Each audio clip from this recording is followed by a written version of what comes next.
안녕하십니까. 2주차 강의를 맡은 한국해양수산개발원 지역경제관광문화연구실장 최일선입니다. 오늘 저희가 시작할 주제는 해양관광, 지역을 살리는 새로운 힘입니다. 다들 아시는 것처럼 바다를 통해 성장되어 왔다라고 얘기를 많이 하는데요. 세계 도시 인구 분포를 한편 살펴보면요. 인구 30만 명 이상의 대도시 권역은 연안 및 인접 지형을 중심으로 분포를 하고 있고요. 세계 인구의 거의 한 40%가 바다 중심, 연안 도시를 중심으로 살아가고 있다고 합니다. 이렇듯 세계의 대도시권은 연안 지역에 집중 분포되어 있다고 볼 수 있는데요. 해양도시의 인구 증가율도 2030년까지는 10.9억 명으로 예상을 하고 있습니다. 이를 비율로 살펴보면 일자리 10개 중 1개의 일자리가 관광산업을 통해서 나온다고 합니다. 2019년을 기준으로는 해외 관광객을 살펴봤을 때 약 15억 명이 해외 관광을 하고 있고요. 이들이 지출한 소비액은 한 1조 5천억 달러로 추정을 하고 있습니다. 이는 전 세계 상품과 서비스 수출의 약 7%에 해당하는 굉장히 어마어마한 숫자죠. 또한 세계여행업협회에서 밝힌 자료에 따르면 2024년 우리 코로나 팬데믹 이후에 경제적 파급 효과 분석에서 관광 산업이 팬데믹 이전과 대비했을 때는 95% 이상 이미 행복한 것으로 보고를 하고 있습니다. 또한 2033년까지 봤을 때 관광 산업은 전 세계 GDP 기여율의 약 11.6%를 차지할 것으로 많은 보고서들이 예상을 하고 있습니다. 자, 그렇다면 바다와 관광은 어떻게 밀접이 되어 있고 어떻게 연관이 되어 있을까요? 보시면 미국, 중국, 포르투갈, 프랑스, 스페인, 이탈리아 등 우리가 말하는 선진국이라는 국가에서 이 해양 경제 중에서 해양 관광이 차지하는 비율이 다들 1위라고 보고하고 있는데요. 또한 주요 선진국은 이러한 해양 경제 규모 내 해양 레저 관광이 차지하는 가치가 굉장히 높기 때문에 적극적으로 육성을 하고 있고요. 전체 해양 산업의 3조 달러 중 해양 관광 산업은 평균 26%, 그리고 7억 8천 달러의 규모로 추정을 하고 있습니다. 전 세계 해양 관광 규모는 2030년까지 연평균 한 5.7% 성장하는 분야라고 보시면 될 것 같습니다. 돈으로 환산해 보면 2030년까지 5조 달러에 이를 것으로 예측을 하고 있고요. 2030년을 기준으로는 아시아 태평양의 해양 레저 관광 점유율이 거의 한 30%에 이를 것으로 전망을 하고 있는데요. 이러한 인기를 힘입어서 2030년까지는 이 모험 레포츠라는 분야가 한 연평균 7.6%로 성장할 것으로 예상을 하고 있습니다. 다음은 글로벌 해양 레저 관광의 트렌드인데요. WTTC라는 곳은 세계 여행업 협회입니다. 국제기구라고 보시면 될 것 같은데, 이런 협회에 따르면 관광 트렌드로 2023년에 이렇게 8가지의 트렌드를 제시한 바 있습니다. 보시면 해양 관광은 블루 투어리즘 이니셔티브가 제시한 해양 관광의 주요 트렌드는 3가지로 구성이 되어 있는데요. 첫 번째는 해양 관광의 진화, 두 번째는 관광 부문의 디지털화, 세 번째는 지속 가능한 해양 관광 인식입니다. 해양 관광은 해변 개발을 중심으로 좀 발전이 되어 있었어요. 근데 그게 전통적인 방식에서 현대적으로 바뀌면서 운송이나 숙박이나 레크레이션 기업 등이 함께 참여하고 이익을 창출하는 형태로 해양 관광이 진화를 하고 있다고 보여집니다. 관광 부문의 디지털화는요, 다들 요새는 어플로, 핸드폰으로, 인터넷으로 다들 예약하고 스마트 서비스 이용하시죠. 관광 분야의 ICT 기술 사용을 통해서 스마트 서비스 제공뿐 아니라 마케팅 전략 수립, 과잉 관광, 우리 오버 투어리즘이라고도 하죠. 과잉 관광 관리 등 관광 산업 전반으로 이러한 디지털화가 확대되는 추세입니다. 마지막으로 지속 가능성인데요. 해양 관광의 지속 가능성 확보를 위한 경제적 이익과 해양 보전, 균형을 더욱 중요하게 생각을 하고 있습니다. 해양 관광의 특징 중 하나가 사실 환경에 영향을 가장 많이 받는 관광 중 하나라고 보시면 될 것 같은데요. 그렇다면 우리나라 해양 관광의 중요성은 얼마나 될까를 한번 봤는데요. 2019년을 기준으로 봤을 때는요, 우리나라 인구가 한 5,500만 명 정도라고 봤을 때 거의 대부분 한 10번 정도 여행을 한다고 보시면 될 것 같고요. 다음은 우리나라 해양 관광 시장 규모의 추정인데요. 이 자료는 저희 KMI에서 빅데이터 조사를 통해서 신용카드 매출액을 가지고 추정한 자료입니다. 해양관광 2022년을 기준으로 우리나라 해양관광과 관련한 신용카드 매출액은요 37조 4,400억 정도이고요. 이는 연안 지역 전체의 64.5%라는 숫자로 굉장히 어마어마하죠. 그러니까 2022년 기준으로 우리나라 연안 지역 상권 매출액이 58조 규모인데요. 이 중에서 해양 관광과 관련한 매출액이 65%가량이라고 보시면 될 것 같습니다. 이렇듯 코로나19는 해양 관광지의 좀 여름 집중 현상을 좀 완화했고 사계절 서로로 가는 것을 저희가 이 데이터를 통해서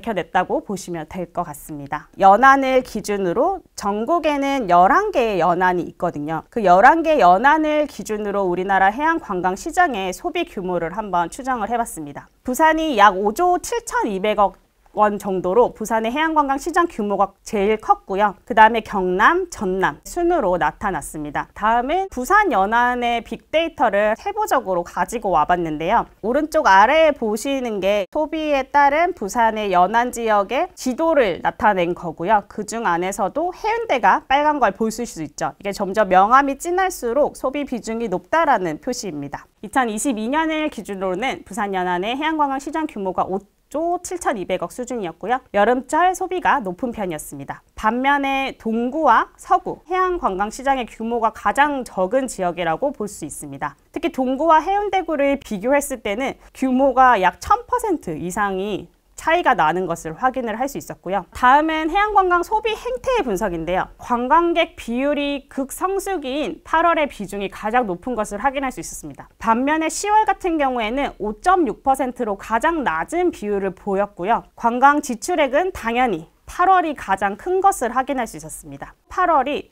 한 10.7%의 관광 지출액을 썼다 라고 보시면 될 것 같습니다. 그러니까 1년 동안 내가 해양관광을 4번 정도 했고 그 4번 안에서 한 26만 원을 지출을 했더라 라는 거를 저희가 이제 신용카드와 이동통신 데이터를 결합을 해서 이렇게 밝혀낸 자료이고요. 다음은 지역별 관광객 수와 지출액 부분인데요. 지역별로 보시면 부산, 제주, 강원 순으로 관광객 수가 많은 것을 확인을 할 수 있었습니다. 우리나라 해양관광시장 딱 떠올렸을 때 사실 가장 먼저 떠오르는 지역이 부산, 제주, 강원 이 3개 지역이잖아요. 오른쪽에 보이시는 것처럼 부산을 방문한 관광객 비율은 한 15%, 그리고 제주는 13%, 강원은 12% 정도로 나타났고요. 반면에 해양관광객이 좀 낮은 지역은 울산과 전북과 경기 순이었습니다. 보는 것처럼 상위 5개 지역과는 굉장히 편차가 큰 것을 확인을 할 수 있었고요. 지출액 규모로 살펴보면은 제주, 부산, 전남 순이었어요.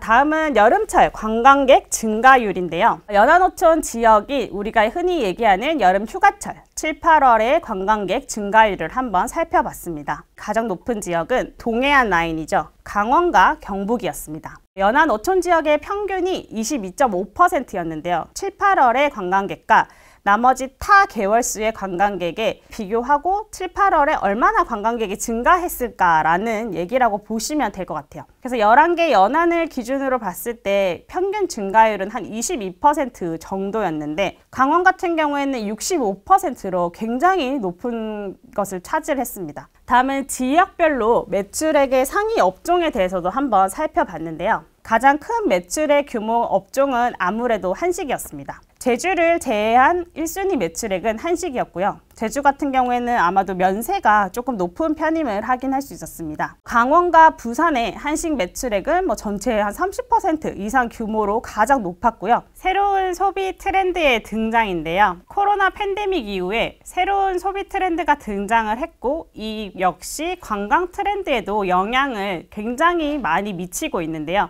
그 중에서도 우리가 얘기하는 젊은 층, MZ세대를 중심으로 그들의 특징과 소비 트렌드를 한번 봤습니다. 이들은 뛰어난 디지털 역량을 바탕으로 디지털화된 소비를 하고 있고요. 뿐만 아니라 시골형 도시인의 등장이라고 해서 내가 분명 도시인인데 4일은 도시에 살고 이틀, 3일은 시골에 사는 시골형 도시인의 등장이라는 단어도 새로 나왔고요. 이를 여행 트렌드에 한번 반영을 해보면요. 2024년에 한국관광공사가 발표한 국내 관광 트렌드는 루트라고 합니다. 먼저 R은 휴식과 쉼을 주된 목적으로 여행을 하는 힐링, 웰리스인데요. 다들 치유, 힐링, 웰리스 관광 한 번쯤 들어보셨을 것 같아요. 다음에 O, 원포인트 여행이라고 해서 단일한 테마 활동을 목적으로 하는 여행이 선호를 하고 있습니다. 여행의 성숙도가 높아짐에 따라서 주요 관심사를 여행 테마로 하는 경향인 원포인트 여행이라고 하는데요. 빵지순례라는 얘기 혹시 들어보셨을까요? 카페나 빵집을 중심으로 가는 이런 테마 여행도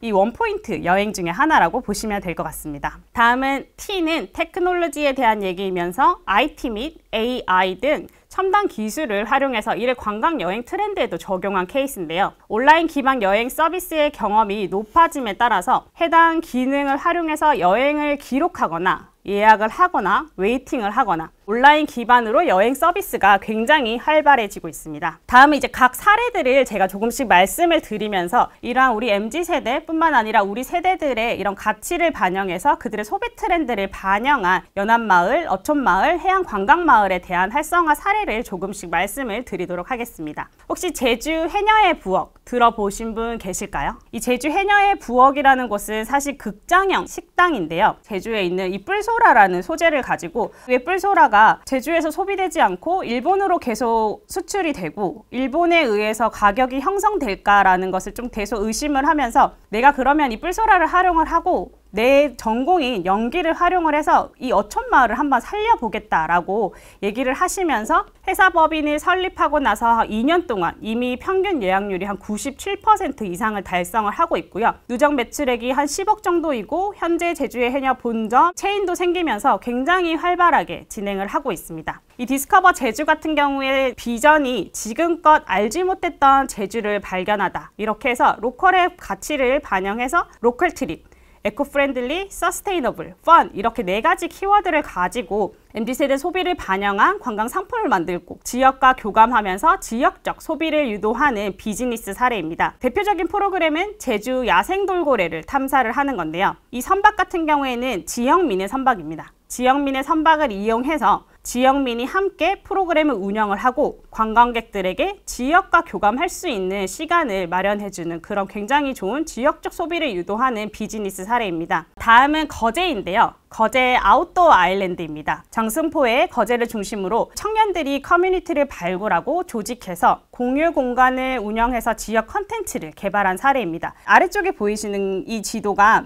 그 지역 골목에 있는 건물들의 이름인데요. 공유 공간을 리모델링해서 게스트하우스를 만들거나 공유 부엌을 만들거나 공유 오피스를 만드는 등 여행객들이 왔을 때도 지역민처럼 살아보게끔 하는 그런 형태였습니다. 2022년에 이 마을에는 해수부 어촌 신활력 증진 사업의 시범사업 지역으로 선정이 됐고요. 이들 청년들이 어촌의 앵커 조직 역할을 하면서 능포동, 이룸면, 욱하마을을 연계해서 어촌 공동체 활성화를 추진 중에 있습니다. 다음은 통영 욕지도인데요. 욕지도 할매 바리스타가 굉장히 유명합니다. 평균 연령이 65세인데요. 토박이 할머니들이 커피를 내리고 서빙까지 하는 마을 기업의 형태입니다. 욕지도는 고구마가 굉장히 좋다고 하는데요. 고구마로 만든 고구마 라떼, 빼대기죽 이게 이 카페의 인기 메뉴라고 해요. 해양관광 같은 경우에는 바다를 중심으로 관광이 일어나기 때문에 해양 레저 스포츠처럼 활동적이고 체험적인 그런 활동들이 관광의 트렌드로 나타나고 있습니다. 반면에 R이라고 해서 휴가와 일과 놀이의 결합이죠. 대부분의 연안 지역에서는 워케이션 프로그램을 하고 있습니다. 뿐만 아니라 해양관광의 특징 중 하나는 파도와 기후와 날씨의 영향을 많이 받는 해양관광의 특징이 있는 것처럼 안전하고 안심할 수 있는 해양관광지를 만들어야 합니다. 제가 소개해드린 거는 여기까지고요. 경청해 주셔서 대단히 감사합니다.